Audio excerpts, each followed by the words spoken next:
그들이 가버나움에 들어가니라. 예수께서 곧 안식일에 회당에 들어가 가르치시매 무사람이 그의 교훈에 놀라니 이는 그가 가르치시는 것이 권위 있는 자와 같고 서기관들과 같이 아니함일러라. 마침 그들의 회당에 더러운 귀신 들린 사람이 있어 소리질러 이르되 나사렛 예수여, 우리가 당신과 무슨 상관이 있나이까? 우리를 멸하러 왔나이까? 나는 당신이 누구인 줄 아노니 하나님의 거룩한 자니이다. 잠잠하고 그 사람에게서 나오라. 더러운 귀신이 그 사람에게 경련을 일으키고 큰 소리를 지르며 나오는지라. 다 놀라 서로 물어 이르되 이는 어찌미냐? 권위 있는 새 교훈이로다. 더러운 귀신들에게 명한즉 순종하는도다. 예수의 소문이 곧 온 갈릴리 사방에 퍼지더라. 회당에서 나와 곧 야고보와 요한과 함께 시몬과 안드레의 집에 들어가시니 시몬의 장모가 열병으로 누워있는지라. 사람들이 곧 그 여자에 대하여 예수께 여짜온대 나아가사 그 손을 잡아 일으키시니 열병이 떠나고 여자가 그들에게 수종드니라. 저물어 해질 때에 모든 병자와 귀신 들린 자를 예수께 데려오니 온 동네가 그 문 앞에 모였더라. 예수께서 각종 병이 든 많은 사람을 고치시며 많은 귀신을 내쫓으시되 귀신이 자기를 알므로 그 말하는 것을 허락하지 아니하시니라. 예수님께서 제자들을 부르시고 가장 먼저 행하신 사역이 오늘 본문의 내용입니다.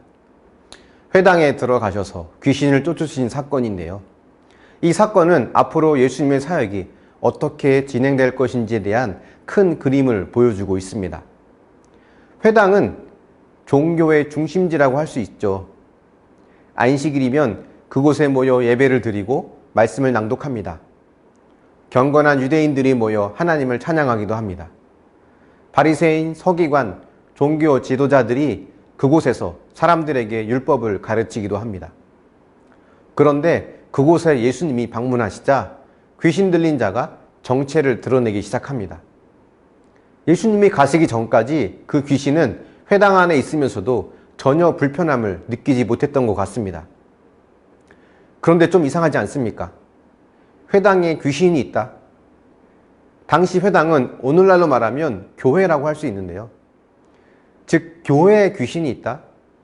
여러분 인정할 수 있습니까? 귀신을 잡으러 가려면 사창가나 유흥가 이런 데를 가야 하지 않을까요?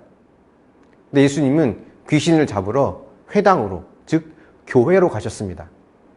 이게 무엇을 의미할까요? 여기서 우리는 중요한 교훈을 발견하게 되는데요. 생명이 없는 종교, 사랑이 없는 종교는 귀신의 놀이터와 같습니다. 복음의 정반대에 해당하는 것 중 하나가 바로 종교입니다. 귀신 들린 자가 예수님께 하는 말을 자세히 보십시오. 나사렛 예수여, 우리가 당신과 무슨 상관이 있나이까? 우리를 멸하러 왔나이까?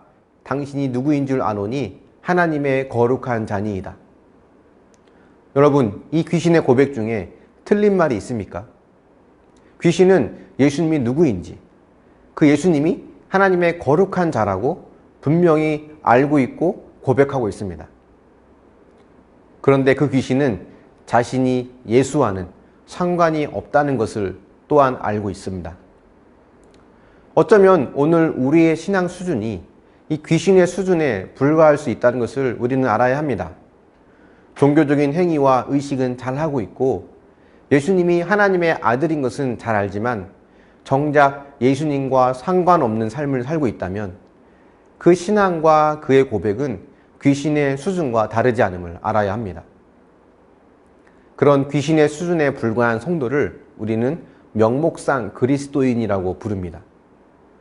오늘날 교회 안에는 명목상 그리스도인들이 매우 많은 것 같습니다. 교회가 세상에서 빛과 소금이 되지 못하는 것은 복음의 능력이 없어서가 아니라 복음대로 살지 못하는 명목상 그리스도인이 많아서가 아닐까요?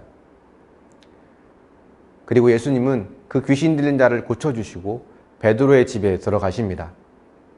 그곳에 베드로의 장모가 열병으로 누워 있었는데요. 질병과 고통은 사실 누구에게나 있을 수 있는 일이죠. 베드로의 장모라고 예외는 아닙니다.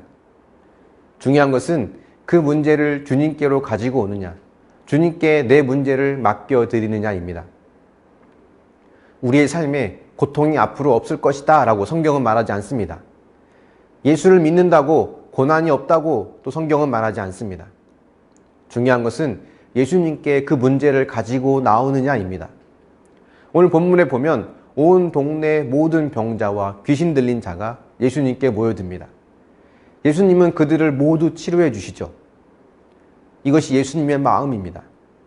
한 사람도 그냥 버려두지 않으시고 그냥 돌려보내지 않으시고 고통 가운데 신음하는 자들을 모두 치료해 주십니다. 우리가 어떤 상황에 있든 주님께 나를 맡길 수 있는 신실한 믿음이 있길 바랍니다.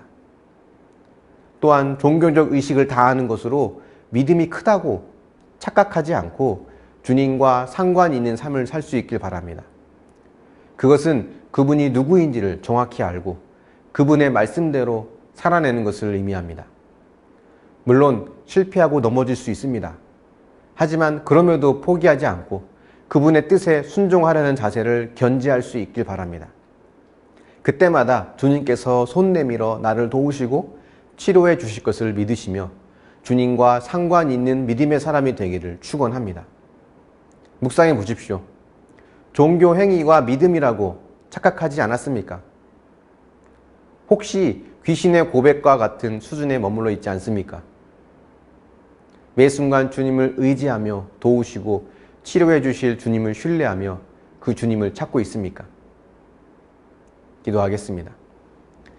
사랑의 하나님, 회당 안에 귀신 들린 자가 있다는 것이 참 우리에게 많은 교훈을 줍니다. 사랑이 없고 믿음이 없이 교회 안에 종교적인 행위로만 살아갈 수 있음을 다시 한번 봅니다. 주님, 우리의 신앙생활이 그런 종교 행위에 머무는 명목상 그리스도인으로 남지 않기를 원합니다. 진실함과 사랑으로 또 순종으로 하나님 편에 설 수 있는 믿음의 사람이 되게 하여 주시옵소서.